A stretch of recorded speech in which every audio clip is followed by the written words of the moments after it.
Video देखते हो लेकिन सब्सक्राइब नहीं करते। ये लाल कलर का बटन है, इसे दबाओ, जल्दी दबाओ, जल्दी दबाओ, फिर मैं शुरू करूँ, दबा दो जल्दी। एपीजे अब्दुल कलाम का एक किस्सा सुना है? जब वो मिसाइल मैन ऑफ इंडिया बने, जब हमने पहली स्वदेश निर्मित मिसाइल बनाई, तो उनके पास PM prime minister Indira Gandhi के समय की बात है, इनके ऑफिस से फ़ोन गया कि मैडम पीएम आपसे मिलना चाहती हैं, दिल्ली आपको इनवाइट किया जाता है। तो बेटा डॉक्टर एपीजे अब्दुल कलाम ने फ़ोन रखा, कह दिया ठीक है भाई आएंगे, एक दिन डिसाइड हो गया। उनको पहली चिंता पता है क्या हुई? कि मैं पहन के कौन से कपड़े जाऊंगा, क्योंकि वो इतने साधारण तरीके से रहते थे कि वो कोई सूट वूट पहनते ही नहीं थे।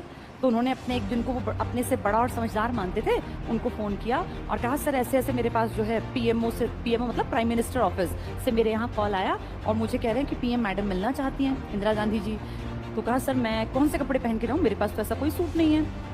तो पता है उन्होंने क्या कहा, जो जिनको वो गुरु मानते थे, उन्होंने कहा तुमने सफलता का सूट पहन लिया, कुछ भी पहन के चले जाओ, तुम्हारी जो पर्सनालिटी है ना, अब वो ऐसी पर्सनालिटी है कि कोई तुम्हारे कपड़ों पे ध्यान ही नहीं देगा, क्योंकि तुमने जो देश के लिए किया उसकी कोई बराबरी कर ही नहीं सकता। तुमने सफलता का सूट पहन लिया। और बेटा एपीजे अब्दुल कलाम जब पीएम ऑफिस में गए, इंदिरा गांधी जी से मिले, तो वो बिल्कुल साधारण कपड़ों में थे। हाफ स्लीव्स की उन्होंने धारीदार एक कमीज पहनी थी, जैसे तुम्हारे घर में तुम्हारे पापा बड़ा भाई कोई पहन लेता होगा, ब्लू कलर की और व्हाइट कलर की उस पर धारियां थी, और नीचे डार्क ब्लू, नेवी ब्लू, जैसा हमारे तिरंगे में वो अशोक चक्र है ना 24 तीलियों वाला, नेवी ब्लू, उस रंग की पैंट और बिल्कुल साधारण चमड़े की चप्पल। इतना साधारण वेशभूषा पहन के वो आदमी पीएम से मिलने गए। और पीएम ने एक बहुत बड़ी पार्टी रखी थी, क्योंकि देश की बड़ी अचीवमेंट थी, स्वदेश निर्मित मिसाइल बनाई थी हमने, वहां सबसे इंट्रोडक्शन कराया मैडम ने उनका।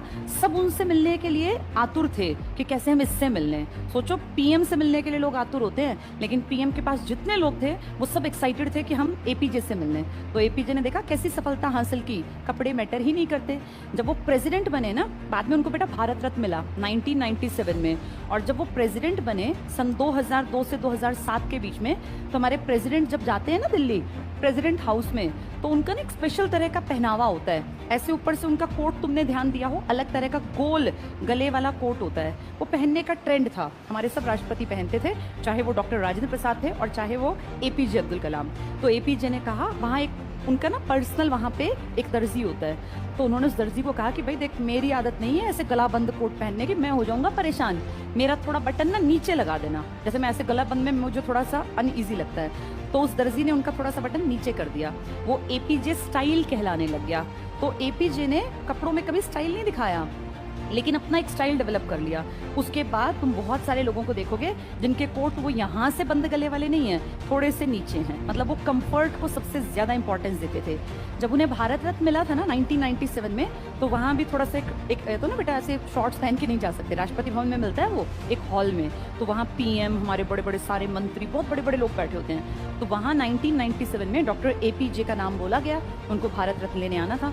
तो उससे पहले ना प्रॉपर ड्रेसिंग सेंस होती है कि भाई कैसे कपड़े पहन के जाने हैं, तो वो टाई लगा के गए हुए थे। बार बार टीवी पर वो दिख रहा था कि भाई आज भारत रत्न बढ़ रहे हैं, तो नेशनल टीवी पर आया करता था, तो वो ना उस टाई में इतना अनईजी फील कर रहे थे, बार बार अपनी टाई को ढीली करते थे। मतलब उनको ऐसे कपड़ों का, ऐसे स्टाइल के कपड़ों की आदत नहीं थी, बहुत साधारण थे।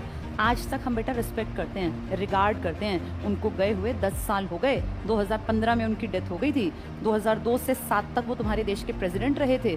उससे पहले उनको भारत रत्न मिल गया था, और उससे पहले उन्होंने मिसाइल मैन का एक होता ना खिताब, वो हासिल कर लिया था।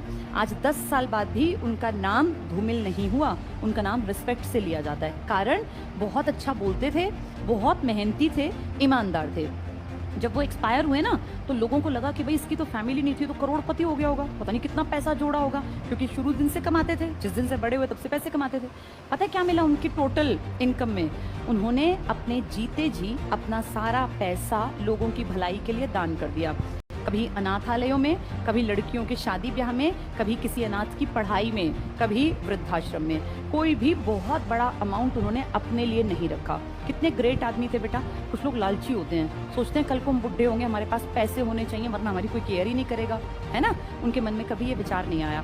ना उनकी वाइफ थी, ना उनका बेटा, ना उनकी बेटी, अकेले तो थे, शादी नहीं की, लेकिन कभी ये नहीं सोचा कि पैसे जोड़ लूँ, कल को मेरे काम आएंगे।